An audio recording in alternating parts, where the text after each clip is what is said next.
VFX ये एक magical word है और सच में ये टेक्निक किसी मैजिक से कम नहीं है। हम VFX से इंट्रोड्यूस हॉलीवुड मूवीज से हुए थे। टर्मिनेटर, जुरासिक पार्क जैसी मूवीज देखकर हम शॉक्ड हो जाते थे कि आखिर इन मूवीज में VFX कैसे क्रिएट हुए हैं। और फिर धीरे धीरे मार्वल आया और मार्वल हमें फुली VFX और CGI हेवी मूवीज दिखाने लगा। आयरन मैन के सूट से लेकर CGI हल्क से लेकर डॉक्टर स्ट्रेंज के इल्यूजन से लेकर थैनोस के CGI से लेकर एंड गेम की बिग बैटल सीक्वेंस तक, हर मूवीज के साथ साथ मार्वल अपने VFX और CGI के बैरियर्स को तोड़ता रहा। सबको इस वर्ड और इस टेक्नोलॉजी के बारे में पता तो है, बट इसके पीछे की साइंस, प्रिंसिपल्स, फंडामेंटल्स और ये टेक काम कैसे करती है ये नहीं पता। आज कोई भी मेरे जैसा यूट्यूबर किसी भी मूवी के VFX और CGI को क्रिटिसाइज और निट पिकिंग कर देता है बिना ये जाने बगैर अगर ये VFX शॉट अच्छा है तो क्यों है और अगर ये बुरा है तो क्यों है। ये तो टट्टी है।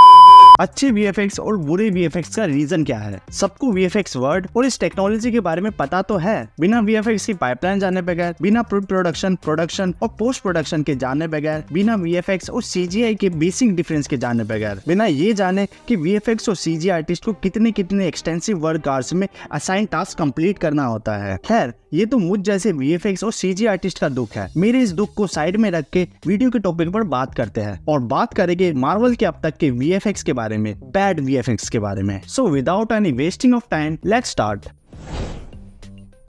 जहां स्पाइडरमैन की बात है, स्पाइडरमैन वर्ल्ड का सबसे फेवरेट और लवेबल सुपर हीरोज में से एक है। सैम रेमी की स्पाइडरमैन मूवी से लेकर टॉम हॉलैंड के स्पाइडरमैन तक हम टोटल 3 स्पाइडरमैन देख चुके हैं लाइव एक्शन में, और टाइम टू टाइम हमने स्पाइडरमैन के सूट्स को अपग्रेड होते हुए देखा है, प्रैक्टिकल सूट से लेकर CGI सूट तक। इनमें से कुछ सूट बहुत ही रियलिस्टिक डिटेलिंग के साथ थे और कुछ बहुत ही ओवरफाइन डिटेलिंग के साथ, और ये ओवरफाइन डिटेल सूट हमें स्पाइडरमैन होमकमिंग मूवी से देखने को मिल रहा है। ये सूट अपने एक्स्ट्रा ओवरफाइन डिटेल्स की वजह से इस लिस्ट में है। जब ये सूट पहली बार होमकमिंग मूवी में स्क्रीन पर अपीयर हुआ था तब इस सूट ने मुझे बहुत ही रिफ्रेशिंग और डिफरेंट वाइब दी थी, लेकिन जब इस सूट को पुरानी मूवीज के सूट से कंपेयर करके देखा तो ये एक ओवर परफेक्टली डिजाइन सूट लगा जो कि नेचर के बहुत ही अपोजिट है। जैसे इस सूट में एक भी रिंकल्स और स्टिच लाइन का ना दिखना, almost skill like tight fitted होना, वेब स्लिंगर्स में एक भी डिटेल्स का ना होना, ये सब चीज MCU के स्पाइडरमैन सूट्स को ओवर परफेक्ट सूट्स बनाती है। गलतियां करना कोई बुरी बात नहीं है, इंसान एक गलती के मूर्त है। इवन नेचर ने भी कुछ भी परफेक्ट नहीं डिजाइन करा है।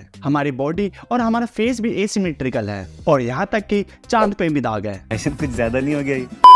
और वहीं दूसरी तरफ द अमेजिंग स्पाइडरमैन 2 के एंड्रू गारफील्ड वाले सूट को देखे तो उस सूट में हमें सारी इम्परफेक्शन देखने को मिलती है। उसमें रिंकल्स, स्टिच लाइन, किस तरह हवा की वजह से उसमें वीवी पैटर्न बनते हैं और जिस तरह वो सूट एनवायरमेंटल लाइट के साथ इंटरेक्ट करता है, ये सब चीज उसे एक परफेक्ट सूट बनाती है।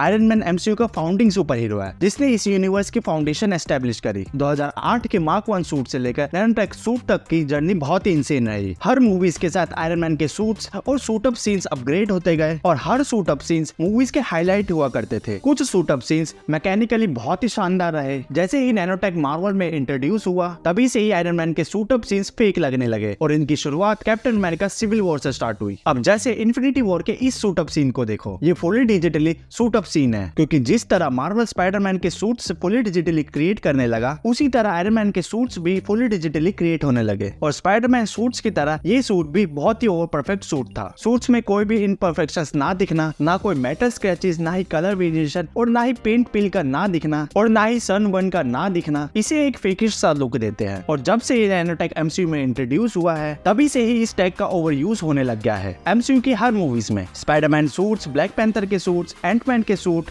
और बाकी गैजेट्स वगैरह। अब ये टेक इसलिए भी हमें अनरियलिस्टिक और फेक लगती है क्योंकि ये टेक अभी हमारे रियल वर्ल्ड में एग्जिस्ट भी नहीं करती है और मूवीज और मेकर्स हमारे ब्रेन को फोर्स करते हैं इस टेक पर बिलीव कराने को, बट हमारा ब्रेन इसे इजीली डिटेक्ट कर लेता है कि ये टेक एक CGI जनरेटेड है और फ्यूचर में इस टेक की पॉसिबिलिटीज बहुत कम है। और यही सेम टाइप की प्रॉब्लम हमने ट्रांसफॉर्मर एज ऑफ एक्सटेंशन में भी फील करी थी जब उस मूवी में गैल्वेट्रॉन को इंट्रोड्यूस किया गया था, क्योंकि उसमें भी आउट ऑफ नोवेयर छोटे छोटे नैनो पार्टिकल से एक जायंट रोबोट बिल्ट हो रहा था। बट एक चीज उस मूवी के टेक में फेवर करती है कि वो टेक एक एलियन टेक थी और जैसे ही एलियन वर्ड किसी भी चीज के साथ जुड़ता है उस चीज पर बिलीव करना हमारे लिए बहुत इजी हो जाता है, क्योंकि किसी को भी नहीं पता हमारी अर्थ के बियॉन्ड दूसरे हैबिटेट प्लेनेट में कैसा एनवायरनमेंट है, कैसे क्रिएचर्स है, कैसे मेटल है और कैसे टेक्नोलॉजी है। अब ये मत बोलना कि देखा तो हमने गॉडजिला भी नहीं है और कॉन्ग भी नहीं है या दूसरे प्लेनेट से एक बड़ी ठुड्डी वाला थैनोस भी नहीं है, तो इन सब पर हम कैसे बिलीव कर लेते हैं। ये सब तो एग्जिस्ट भी भी नहीं करते। हाँ, ये सब एग्जिस्ट नहीं करते, बट इनके जैसे एग्जिस्ट करते हैं हमारे प्लेनेट में। इनको स्क्रीन पर रेप्लिकेट करने के लिए हमारे पास नेचर में मौजूद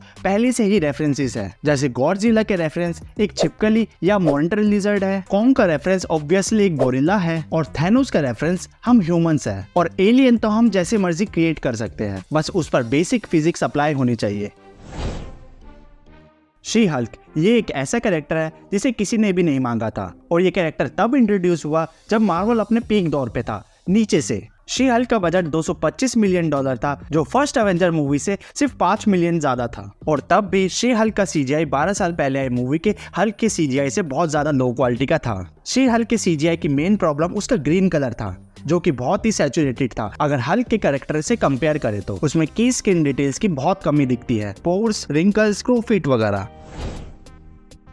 लिख के ले लो, ये फ्लोटिंग हेड आदि पुरुष की VFX टीम ने क्रिएट किया होगा। कहा मार्वल हमें हल्क और थैनोस जैसे VFX और CGI दिखाता था, और अब हमें ये कचरा VFX देखने को मिल रहा है। हमने हमारी इंडस्ट्री से बहुत बुरे VFX देखे हैं, और उनसे हमें कोई ज्यादा उम्मीद भी नहीं होती, बट इतनी बड़ी फ्रेंचाइज से ऐसे VFX और CGI आना, ये चीज हमें खटकती है, और वो भी जो अपने VFX और CGI के लिए ही जाने जाते हैं। अब पता नहीं किस VFX सुपरवाइजर ने ये शॉट पास किया है, but out of nowhere golden hologram में एक हेड फ्लोट होना एक अजीब सी चीज है। इस शॉट को स्टूडियो ने फिक्स करने की भी कोशिश करी, क्योंकि ये शॉट थिएट्रिकल रिलीज में अलग था और डिजिटल रिलीज में अलग था, और डिजिटल रिलीज में ये थोड़ा और एनहांस किया गया था। बट कचरा तो कचरा ही है, वो कहां से सोना बन पाएगा।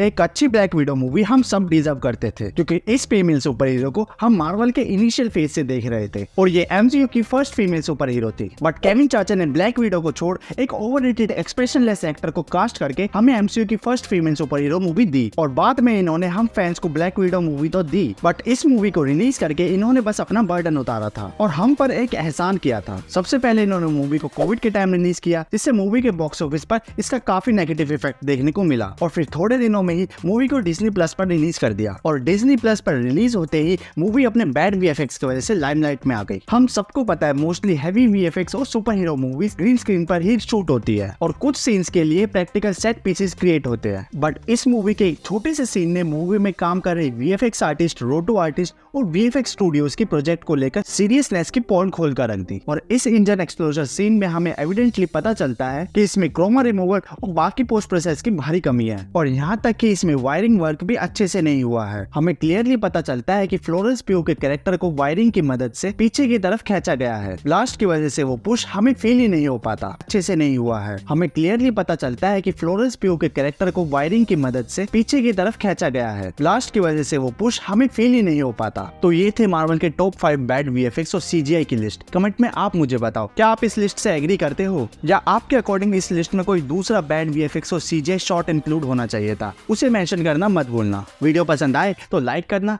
चैनल पे नए हो तो सब्सक्राइब करना मत भूलना। This is Nikhil, you are watching OG Flick।